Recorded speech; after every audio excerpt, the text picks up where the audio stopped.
Too much to talk about, too little time to talk about it, so we'll get right down to business. Just a quick note, we'll have a medical professional joining us between 8:30 and 9 o'clock this morning. Better Health with Trip Family Medicine. Some of the other things that we'll address. Hope to get a chance to talk a little later in the program. You got to mention this because if you don't say it right off the top, then somebody always calls and says, "Oh, I got a shame you haven't mentioned it's Pearl Harbor Day. You're dissing the American troops," as if I don't, immediately mention it, that somehow that is a slap in the face, or that if I don't mention it, then it would not have happened. But I'll talk about that a little later. In fact, I just did my pregame video on the subject, about a dozen minutes long, on the very subject. And if you go to our website, newsradio1310.com, I've got a couple of short paragraphs up there about the memories of a neighbor who actually happened to be serving in the Navy that day at Pearl Harbor when all of this took place. So for those of you who think that I'm going to be shirking that, it is coming. So, and I've already made mention of it a couple of other places this morning. This is also for my friends who may be listening online in the People's Republic of Delaware this morning, where I used to work. This is Delaware Day. It's also the day that state was the first in the nation to ratify the Constitution. We're a long way from what those founders envisioned, obviously, especially in that state. Coming up on 8 minutes after 8 o'clock, Bill Colley with you on Top Story. A bit warmer to start the day than yesterday. I said yesterday it was colder than both Jill Stein and Hillary Clinton combined. So today, probably just Hillary Clinton. For those of you who think that might be a little bit, I don't know, misogynistic, I don't care. And we'll leave it at that. Got to open the show today talking about a subject that has been on the lips of everyone around here for the last couple of years, and that is refugee resettlement, which also goes hand in hand with any immigration and the number of people that are coming to the United States. This is from Media Research Center. I happened to come across this while I was getting some work together for the program today. I wanted to share this before I actually share a couple of sound clips with you that I think are important to hear as well. A writer says, CNN report again used a misleading edited clip that is, of incoming National Security Advisor Michael Flynn, which made it look like the general was calling all of Islam a cancer, which he did not, by the way, but it's been edited, as the writer points out. Well, they wouldn't do that at the major networks, would they? Well, think about the George Zimmerman 911 tape. Oh, yeah, that's right. And as I mentioned yesterday, think about NBC's Dateline when it put a rocket under a pickup truck to blow it up so it could claim the pickup truck had a faulty gas tank. Yeah, they might. And then they accuse us of fake news. The piece also employed, the writer says, a new misleading edit in the form of Trump supporter Carl Higbie, appearing to argue in favor of treating Muslim Americans the same as Japanese Americans of the 1940s, which could easily be misconstrued as a call for internment camps. But in other portions not shown by CNN, the writer says, it could clearly be seen that he flatly argued against internment camps, but for a registry that would only include immigrants. Some people might say that goes too far, but we are involved, if you did not remember, in a war. And the war has not ended. It continues. And to sit here and try to pretend it hasn't, there are still Americans dying on battlefields in Iraq, Afghanistan, and now Syria. So, you lefties out there who think that your guy over the last 8 years restored peace to the planet, you're full of baloney. Now, someone who you would never confuse with one of these emotionally unstable leftists is a British politician by the name of Nigel Farage, the leader of the UK Independence Party. If you don't know the history of that party, he had been a very conservative member, a conservative party in England. He'd been a member of what they call the Tories, a strong supporter of Margaret Thatcher. But when she was deposed, he helped found the UK Independence Party because he felt that all of the people who came after her were panty wastes in comparison to what she had been. And so he's now he's resigned a couple of times, but usually ends up back in the leadership of that party. He appeared yesterday on Neil Cavuto's program on the Fox News Channel. And Farage was warning about open borders and also accepting all of those who are claiming refugee status. A refugee is a man or a woman who is in direct threat of their freedom or their life as a result of their race, their religion, or their beliefs. Now, that's fine. And I think we can, provided we have secure borders, which of course at the moment we don't, provided we have secure borders, we can find room in our hearts for genuine refugees. And I'm thinking particularly of Christians living in Syria, living in Iraq, being murdered, being persecuted, as one very good, clear example. What we cannot do, I'm afraid, and if only we could as human beings, but there are 59 million people currently displaced by war, according to the United Nations. And if Obama is suggesting that we in the West can find room for all of these people, particularly given the fact that we have no means to vet whether these people have terrorist links, then there's a problem. And one quick thing, Neil. A year ago, we saw those appalling massacres taking place in restaurants and that theatre in France. Of the 8 men that committed those atrocities, 5 of them had got into Europe, crossing the Mediterranean, posing as refugees. So I'm sorry, Obama, we need to be more careful than that. I'm sure that Mr. Obama pays no attention to what a man who's already been marginalized in his own country has to say. They can they can marginalize Farage all they want, but his ideas still carried the day with the Brexit vote there. And if you're seeing what's happening, then the Trump election, and then the rejection of Italy, the voters there the other day, the near miss in Austria. The French president is not going to run for reelection, and it looks like the most conservative candidate, not the most nationalist, but the most conservative candidate, will be the next president. Uh, there's a writer by the name of, gosh, he's the former executive editor of the Washington Times, retired now, but still writing a column, Wesley Pruden, who says Angela Merkel will make it 4 for 4 if she loses next year. And in most of these cases, polling data shows the incumbent usually winning. And in 3 of these elections now, as it turns out, the polls were wrong. So while Merkel may be leading in polls in her country at the moment, and what will happen, and I'm sure, I'm going to sit here and make a prediction today. You will see more of these attacks from these savages taking place in Europe. And when that happens, Merkel's stock with the voters in her own country, the German voters, is going to just sag, and it's going to be a free fall when that happens. Meanwhile, I also have this. Bill O'Reilly speaking last night on his program on the Fox News Channel during his commentary was explaining that not everybody in the Western world is weak when it comes to allowing migrants into their countries. For that return to Australia, a nation of about 24 million people, but with a land mass almost exactly the same as America's. And we have 325 million people. So there's plenty of room to roam down under. Australia has a stone cold policy on illegal entry. If you're caught, you are forcibly taken by the Aussie military to remote locations in the South Pacific where you can either sit for years or to be deported home. Australia accepts less than 15,000 migrants a year on a humanitarian basis. Recently announced it would take 12,000 Syrian refugees on top of that, but even more recently, the Obama administration said it would take more than 2,000 refugees currently languishing in the South Pacific, human beings that Australia refuses. Bill O'Reilly speaking last night on his program on the Fox News Channel. Bill Colley with you at 8:15, 17 right now. And of course, you're listening to News Radio 1310 KLIX and newsradio1310.com. The show is Top Story. Caller, you're up next. Good morning, Bill. You don't mind if I change the subject just a little bit?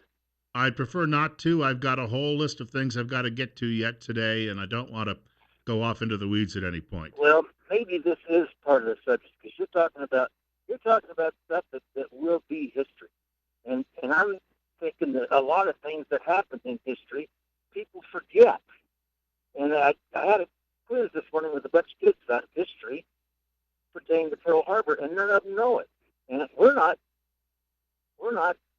teaching kids what happened in history. And someday this will be history, and nobody knows anything about it. That's very true, and I thank you for the call. It's Common Core, obviously. Well, it existed before Common Core, didn't it?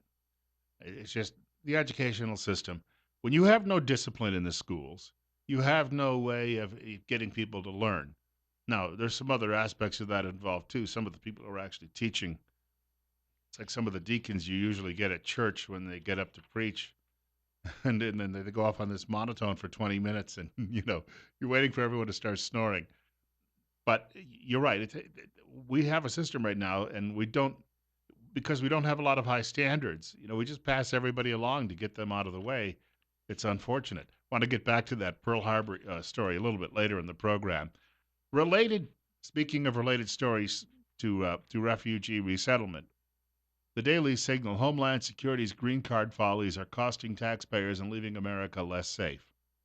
Do you ever wonder if it's intentional? This Jay Johnson fellow, who's running the Department of Homeland Security, which is also a department of redundancy.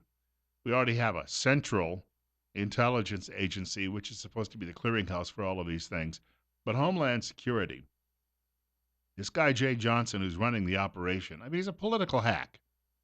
So if you've got a president who borders, at least, on treasonous activity frequently, and his minions are under his orders, then a guy like a Jay Johnson might come along and say, well, we'll play fast and loose with these green cards. That way we'll get more Democrats into the country, and we'll claim later on it was just an oversight, it was a computer, or we'll fire a couple of lackey underlings and blame them for the problem. The writer David and Sarah at the Daily Signal says a recent report from the Inspector General concluded that the U.S. Citizenship and Immigration Services mishandled thousands of green cards. The Department of Homeland Security has admitted that these green cards are missing and cannot be accounted for. Oh, thank you very much, infidel, for the green card. Where do I find the fertilizer store? The electronic system was intended to make digitized records and allow immigrants to complete transactions electronically. Wouldn't you want to see these people in person? Just, oh, no. We had a couple of guys from Yemen just the other day, and it was fairly simple for them. They went online, and they filled out all the paperwork, and they got their green cards, and we think they're somewhere right now in Kansas. The word has been that they're out there scoping a Walmart or two. But other than that, no, we haven't had any serious issues. It has been plagued, the writer says, by problems since its inception. The government has already sunk $1.2 billion, that's billion with a B, dollars into the program, though it was originally estimated to cost $536 million, that's million with an M. So it's already more than double over budget. Can you imagine if we ever end up with single-payer health care? When they always, you remember what they said that it would cost us for some of these other programs in the 1960s? Well, we project over the course of decades. Yeah, you know what? We've been burned already about 6,000 times. We might start getting wise to all of this. The writer says, for all that money, the program only allows its users to complete 2 out of 90 transactions online. Yes. Your bureaucracy at work for you, doing whatever it can to bankrupt the system for its own personal benefit. We've got a guest coming up in about 15 minutes. We'll be talking some medical issues. Trip Family Medicine. It's called Better Health, in fact. That's on the way. Bill Colley with you on Top Story this morning on News Radio 1310, KLIX and newsradio1310.com. Oh, the recount continues, I guess, in Michigan, but there's some news there. It looks as if it could also cause Hillary Clinton's voter totals to drop dramatically. This was not what they intended. Remember I was telling you all about cold weather the last couple of days and how if you weren't ready for it, it could come back and, it could bite you. We're not making any of this up. I mean, if you've stepped outside the last couple of days, or you've heard the wind howling, it hasn't been the nicest weather we've had in quite some time.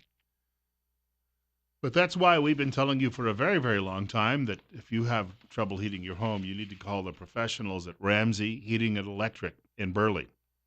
They'll come out and they'll fix whatever troubles you have. They'll get it done right, and they'll get it done right the first time. Problem-free, cozy winters are found at Ramsey Heating and Electric, 2600 Overland Avenue in Burley. Telephone number 678-0459. That's 0459. 678-0459, Ramsey Heating and Electric, where they sell warm winters and cool summers. Have you been reading about this effort?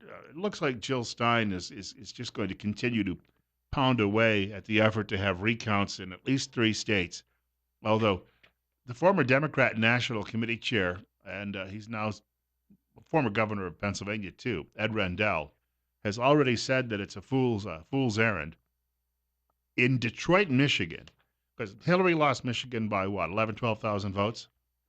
A writer at the Daily Caller says over half of Detroit's 662 voting precincts may be ineligible for the ongoing Michigan recount, since the number of ballots in precinct poll books do not match those from voting machine printout reports. Gee, could it be that there were fraudulent votes cast in Detroit, a bastion of Democrat Party politics? More than a third of precincts in Wayne County, Michigan's largest county and home to Detroit, could be disqualified from the statewide recount because county officials, quote, couldn't reconcile vote totals for 610 of 1,680 precincts during a countywide canvass of vote results late last month, unquote. That's according to the Detroit News. So Hillary's totals will go down now, won't they? Oh, gee willikers. And the media says, no, there's no widespread voter fraud. You wouldn't want us to actually go out there and do our jobs and find any now, would you? I told you yesterday, liberals are so upset. They're not talking secession, California especially. So Lofgren, who's a woman in comfortable shoes and a member of the House of Representatives from that state, actually spoke to Fox News about it. Coming from California, I'm mindful that the votes of my constituents count 1/3 as compared to a Wyoming resident. And looking ahead for the stability of our democracy, I don't think that is a sustainable model. Don't let the door hit you in the backside. We have a caller with us. I'm going to call it 8:25. Excuse me. It's 37. No, it's 17. We'll get these numbers straight. I need new bifocals. You're up next. You're on the air on KLIX. Well, if we don't learn from history, we're doomed to repeat it. You know, Islam's been declaring war on the world for world conquest for over 1,400 years. I was visiting with a friend that found out worked with the refugee center here, and they said, oh, they're just wonderful people to work with, and they're really concerned about coming to this country and so forth. But the bottom line is, like Pastor Sharam Hadian said when he spoke here 2 or 3 different times, they have a lower house that they will be really good friends. And Bridget Gabriel also said the same thing. Gosh, what would they know? They both went through this, one of them in Beirut, Lebanon, and the other in Tehran, Iran. Yeah, and so they have been through this, and when they get in the majority, the Muslims get in the majority, then they start killing Christians and Jews. And that same thing's going to happen right here in River City if we continued allowing these people in here. In some neighborhoods already, they're up to close to 25%. They're going to be wanting their enclaves here fairly soon. So, people are so naive. They don't study history about these people that are basically, it's a theocracy of hate and killing, really. And you've mentioned that more and more, but people that actually work there, I can see they are good neighbors right now, and I have another friend that has a neighbor that's from over there someplace, but when push comes to shove, they're going to follow Allah and their leaders, because if they don't, they'll be killed. That's the way they work. It's quite a recruitment situation. Proselyte, you join us or we kill you. And thank you for the call. It's at the point of a sword was how it was done back in the early days of the faith, and I don't think a whole lot's changed since it's a faith that has been regressing, if you will, back to a period of about 700 to 1,400 years ago. Bill Colley with you on Top Story on News Radio 1310, KLIX and newsradio1310.com. But, as one of those trustees said over at the Refugee Center, CSI rather, which controls the Refugee Center, yeah, but, all of these newcomers, I've got such great restaurants to choose from now. Yeah, see, now I can go out and get baklava whenever I want it. I don't really care that anybody dies. I mean, gosh, but that's really good food, great dessert. All right. Hey, got a quick note. We've got a medical discussion on the way in a few minutes. That'll be Better Health with Tripp Family Medicine. We'll do that between 8:30 and 9 o'clock. More coming up following 9 o'clock news, of course. I mentioned some thoughts about Pearl Harbor and some other cultural issues we've got going on. Also, test scores in this country continue to plummet. That may go back to our previous caller talking about the Nimrods we're teaching in schools who don't know any history. Quickly, if you're not listening to this program, you should be. If you're having difficulty listening to it, you need to get in touch with my friend Dr. Christine Pickup, a doctor of audiology at Mount Harrison Audiology in Rupert. She'd like to open your new world or your world to new sounds. Well, it would be a new world in many ways then, and experiences. A new hearing device is available which works with the brain to help those with hearing loss hear more naturally than any previous aid on the market. She's offering a 2-week free trial. Call today to schedule your personal fitting appointment. Open your world to better hearing. Call Dr. Pickup at Mount Harrison Audiology, 312-0957. That's 312-0957. It's 8:30, and it's 17. Bill Colley with you on Top Story on News Radio 1310, KLIX, and NewsRadio1310.com.